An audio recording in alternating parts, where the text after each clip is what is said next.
disabled. Your prompts are Steve Urkel, Disneyland, a horror parody, and that's from Flutter 1-7. Steve Urkel, Disneyland horror parody with Christmas bells. So I'd love to hear some Christmas theme of this movie. Like this is gonna be a Christmas horror parody. So the Steve Urkel. Luckily, we have extensive Family Matters knowledge for this. Yeah, of course. So 6 on the clock. You're holding the bell, so you can start off. Ready, set, go. Steve Urkel makes a time machine, right? It's in Disneyland. He uses Magic Mountain. It's in Disneyland, Josh. right? Actually, it's the Matterhorn he's on. He's riding down it. Carl Winslow's going down. Bam! Bam! His head comes off. Aaron. Oh, my God. But Stefan Urkel is there, and he puts Stephen Urkel back together with these bells that he found. The head fell in. And Steve Urkel becomes the Bell Golem, who runs around Disneyland murdering the rest of the Winslow clan one by one. But it's only on day 6 of Hanukkah, so he's got 2 days to kill park goers. Josh. He's got we call that the ticking candle clock. He's got 2 candles left to kill everyone else in the park. Here comes Steve Urkel, man of the future. He's got the bells to do it, and he is. But all of the monsters at Disneyland, you know, the Snow Whites and such, they're helping him. They're helping Steve Urkel in. Man, that was awful. That was so fucking awful. Well, I want to know what happened. I want to know anything that happened. So you need to come up with a name for whatever that was. So what was the name of this questionable Christmas film? Man. So many names that I was thinking earlier. So many in our head right now. Which one? Pirates, what was that? No. All right, go ahead. Family Matterhorn, that is a completely original idea. Not from the studio audience or Barbara at all. No. Family Matterhorn. God damn it. What was with the decapitation right off the bat? You got to start a horror movie with pop. You need to get the audience in. You got to lure them in, baby. Who doesn't want to cut incident. Steve Urkel's head off, man? It was Carl Winslow. Yeah, that's what I thought. You took Carl it a different Winslow. route. I wasn't even listening to our pitch. Where can I invest? Yeah. In So Disney there's your dollars. pitch. I'm going to stay silent the entire game and just see if I can win that. I think that's like there's an advantage there. You piece of garbage. You're a piece of trash. All right, let's find out what your prompts are. Your prompts are Bruce Willis, Post Office Drama. That's from Tyrannosaurus Rex. Yeah, it's way easier. Bruce Willis, Post Office Drama. And your special thing is... Oh. I don't even know what that is. Is that a poinsettia? It's a poinsettia. Poinsettia. This is your... So you may have that. And so your Bruce Willis, was it drama in a post office? Holiday drama in a post office with poinsettia. 6 on the clock. Start us off. Chris, go. So Bruce Willis is a everyday postal worker. He opens a letter. Poinsettias are inside of it. Zach. It's a bomb by terrorists. Zach. Oh my God! Bruce Willis has to disarm the flower before he explodes Chris. the post. And then Hans Gruber comes in and says, "Ho ho ho." Zach. I'm going to blow up the post office so that all of the children won't get their Birthday presents. Because Hans Gruber knows nothing of American culture. Zach. And then he gets into the post office and he climbs into a vent. Bruce Willis is into a vent. And then he's crawling and he's like, oh, thank God I brought my battle. Thank God I brought my battleship in this van. I was worried for a moment. Yeah, and as soon as I that made me feel better. What's the name of this? It's Die Hard 4. 0.5. No, Die Hard 4 again. Die Hard 4 again. Definitely the Mario twins. Let's find out what their prompts are. Their prompts are Mike Myers, a swamp, and a family comedy. And this comes to us from, I think, a fan named A.H. Brown. Man, that's really hard. What could you possibly do? Mike Myers, swamp, family comedy, using the prop, a lobster. Oh, too bad it's not a donkey. Yeah, we got a lobster. All right. So the Mike Myers swamp family comedy with a lobster. 60 seconds on the clock. We'll start with Jordan on this one. Ready, go. So Mike Myers is a British secret agent, and he's dropped off in a swamp. Brandon. But then he falls in love with like this giant swamp monster, which just takes him, fish hooks him down into the swamp, Jordan. and they just have their. And Mike Myers is like, "Oh man, I got a teaspoon leg it out of here." But then his friend the lobster shows up, voiced by Eddie Murphy. He's like, "What you talking about?" Yeah. Whoa. Brandon. I'm making waffles. Brandon. All right, and then they join up and they go and they infiltrate North Korea because Jordan. Don't get us canceled. Because they're tired of Sony taking crap from people, and they're like, "We're gonna kill Kim Jong Un ourselves." Brandon. And then so they release a giant swamp monster, the one that Mike Myers had his way with. He was saving it. He was Wait, saving that's it. Brandon. And then Kim Jong Un and the swamp monster kind of get it on. Jordan. Gets fish hooked. Yeah, and then then he realizes the error of his ways because he's fallen in love with the swamp monster, and then everything goes back to normal. And then they have children. I follow that. What's the name of this? The Interview 2. This is a family comedy. The only, yeah, I don't think that part of the prompts was incorporated very much into this. Still gonna see it opening day. Yeah, That sounds definitely. Hey, if it makes it. When does Eddie Murphy say what you talking about? that famous Eddie Murphy line.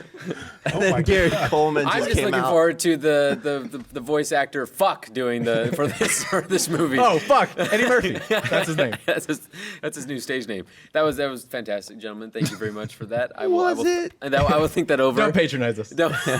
Let's move on to our next pitch. Oh, God. Let's find out what our prompts are for Team Fun Socks. Adam West at an old folks home, and this is a romantic comedy from Mango Juice Head. So the Adam West old folks home romantic comedy using What in the right guard. What is right That's guard? Right mine. guard is It's for shoes. That's mine. For shoes? Deodorant. no, it's deodorant. Shoe deodorant. Is it shoe deodorant? Is this real deodorant? No, it's not shoe deodorant. It's deodorant. You're up. You live in the 40s. Test it out. right Taste guard? it. See if it's 3D deodorant. odor defense. So you can see this in the. So third we have the dimension. Adam West. powder dry. Miles, do you know who Adam West is? Yeah, he was Batman at one time. Correct. Just making sure. Miles is a little slow on celebrity names. I'm slow spread, dude. So the Adam West old folks home romantic comedy with right guard. Okay. 60 seconds on the clock. We're gonna start with Adam on this one. All right. Ready? Set. Go. So in this film, Adam West is actually playing Batman, but a senior Batman. Okay. Who is it? Miles. Who is starting to lose his touch with reality. He's a little senile, so he needs to get checked into an old folks home. Adam. And at this old folks' home, he finds a lovely lady named Robin. Miles. And he goes through one of his flashbacks, and he tries to take out his bat spray to spray Robin, and he gets him in the Adam. eyes. Her in the eyes. And it's not bat spray, it's deodorant, which is terrible because it smells really good, but it's not, what he was looking for. Miles. But they laugh it off, and after they clean out the poison from Robin's eyes, they begin a really nice relationship at the old folks home. Adam. And then they lived happily ever after at this old folks' home together with no deodorant because they lost it after that whole spit. What's the epilogue? And then later, Miles. One of them dies because they're old. But it's like Forrest Gump, so it's like okay or something. I Man, don't theirs fucking was know. way better. Yeah, I'd watch that. it's called To the Love Cave. Oh man.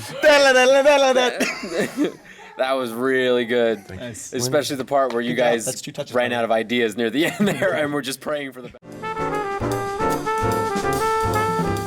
The prompts are. Prompts for, we'll go with team public defecation first. Oh boy. Freddie Mercury, Hogwarts Thriller. You wait. Oh, sorry. Okay?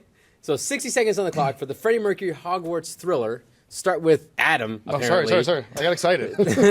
Adam, 6 seconds on the clock, go. In this thrilling remake of the Harry Potter franchise, Freddie Mercury is brought back to life to go to Hogwarts, where he Lawrence. Okay, since he's brought back to life, he's a zombie, obviously.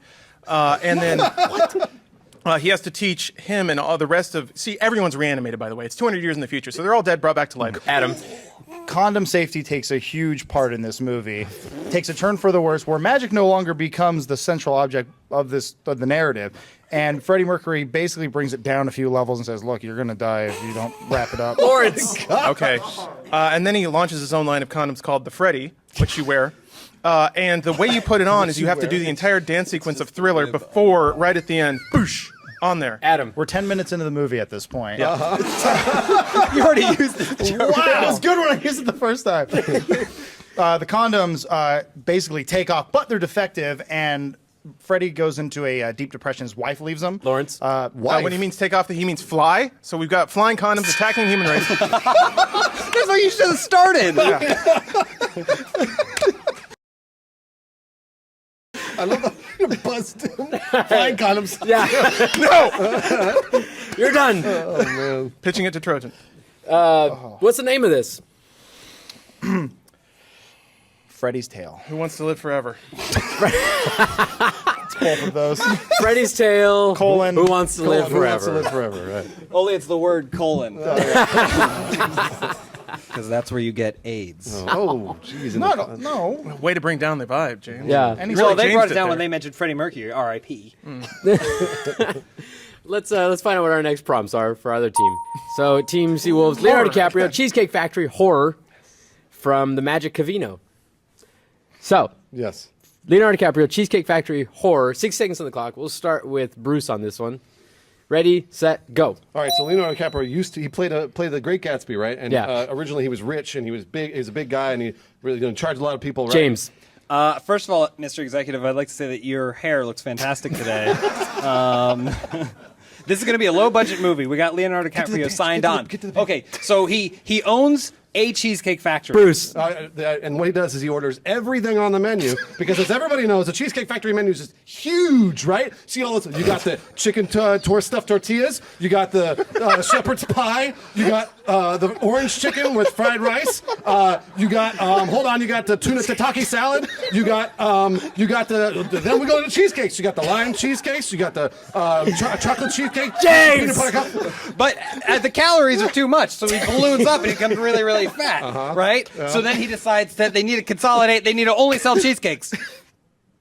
I don't know. Is that the end of the pitch? That was it. That's the whole movie. And then he dies. Scary. Condoms flying through the air. Cheesecake's attacking man! I just really want to eat at the Cheesecake I Factory. really want to eat at the Cheesecake Factory. Man. Wow. Well, we learned a lot. Who won? Hold on. We got to do a title, right? Yes. Oh, yeah. I got it. Okay. Basketball Diaries 2.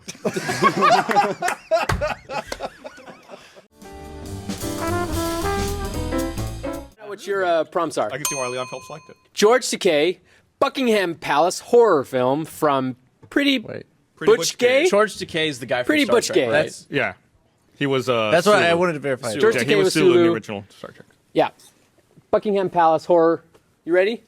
Chris looks ready. Yeah, I'm trying, Chris looks so I'm trying to jazzed. remember who George like. George I don't- Takei. He says "Oh my" all the time. Oh my. Oh, my. Yeah. So you got that? 60 seconds on the 60 seconds on the clock. Ready? We'll start with Blaine. Go. All right, so the Enterprise happens to travel back in time, similar to how it does in Star Trek. I think 3 is when they do that. Chris. 4? and lands in Julia Roberts' backyard, and which happens to be in England. No, it's not. So, You should have said the and Queen. so, as George Takei is getting out of the Enterprise, Blaine. He and Julie Roberts decide that they need to go to Buckingham Palace because there is a murder. The Queen has been killed, and they need to solve this horrible mystery. And the murder is on the loose in Buckingham Palace. Chris. and George Clooney is he works at Buckingham Palace. As the assistant janitor, and so he comes up to Julia Roberts and he's like, Blaine. Is George Clooney? Is he like unemployed now, or is he George Clooney? George Clooney. Yeah. So they all decide it's George Clooney in the end. George Clooney killed the Queen, and he was really trying to. You just gave away the ending to the film. You know, it's a pitch meeting, and Also, that sounded more suspense than horror to me. Yeah. is that okay? no, it was George. He was killing a lot of like the guards with the big fuzzy hats and shit. Your time's up. Time's up. What's I mean, what's the name of your horror film? Double George Tendre. Double George shit. Tundra. Even Clooney Barbara did not understand that attempt at a sad pun. That was a pun? I think it was. Yeah. There's two Georges. Oh, it was to George Clooney and George. There you go. Yeah. Chris was really trying to bring in an all-star cast into this one. Yeah, I know. It's Much like, to Blaine's would you not want chagrin. to? Would you want to back the movie with like A-list George actors? Takei, Julia Roberts, George Clooney. Clooney. I mean, who doesn't want to I see hope that? You guys brought your A By game. the way, it was Star Trek 4 where they go back in time. I just want to point that out. That really, No, that it was really similar annoyed me. to Star Trek. Yeah, As Star Trek 3 was similar to 4, is what I This think is he also meant. the Queen's debut into film. So she's She's better actually get been in in soon. films before. You mean actually her herself? her The herself. Queen is playing Oh. the Queen? Yes. I thought you said Julia Roberts was. No. They landed in she her lives in backyard. your eye. She's just a not- she's just it a didn't matter. England not New England. Not New England. She is a New She just Englander. works in England. Let's get something clear. Chris does not know where England is. Yeah, right. it's in Britain. Yeah. Chris, thanks for coming on my team. I appreciate Yeah. it. All right, so let's find out what the prompts are for Team Fan Fan. Oh, shit. Blaine Gibson, God, fuck you guys. Love Seat, Romance by Noobs. So love Do you want to start or should I start? Do you have something? I have something. Okay. Do you want to participate, Barb? Or do you want to let them do it? I'll let them take Okay, it. you two. Yeah, yeah. All right. We'll start with Aaron. Oh, okay. I'll give color commentary, though. Thank you. And 60 seconds on the clock. Go. Blaine Gibson is homeless, and he's sitting on a love seat he found by a dumpster. Gus. And also, as he's sitting down, he looks between the cushions and there is a phone. He pulls it out and it's got Tinder loaded up on it. Aaron. The seat next to him is empty. Then he looks back on Tinder, and he notices that there's a woman who's responded to the man who had the phone Gus. before. So he swipes in the positive direction. I don't know which one that is. Right. And then the woman magically appears next to him. And then he also realizes that after he swiped that he's got a tuxedo and he's become very fancy. Aaron. He breaks down crying at her feet, and he's just like, for the love of God, I've been by this dumpster forever. Can we go on a date? Gus. And she says, why would a man in a tuxedo be by a dumpster? I'll overlook that, but okay, let's go on a date. And then you realize that she was also homeless and also swiping on the phone. Aaron. And she has one missing shoe. And so they go out on a nice date to Chipotle. I have a name. I actually feel kind of confident in our story. Barbara has a name. Barbara's on the team. So Gonna go for it. Well, it's obviously called Tinderella. Oh my gosh. No. Oh my. Sarge, Paris, and a Romance. And this is from Grunt Gunner 00. All right, so this is Sarge. I'm assuming from the web series Platoon. Platoon. Yep. Very popular web series. Is he from Strangerhood? So Sarge, Paris, Romance. Yo, bleach. man. 60 seconds on the clock, starting with Chris. Yes. That's how. Wait. Go. So Sarge is visiting Paris to buy some flowers. Miles. When he sees the most beautiful shotgun he's ever seen. Show off.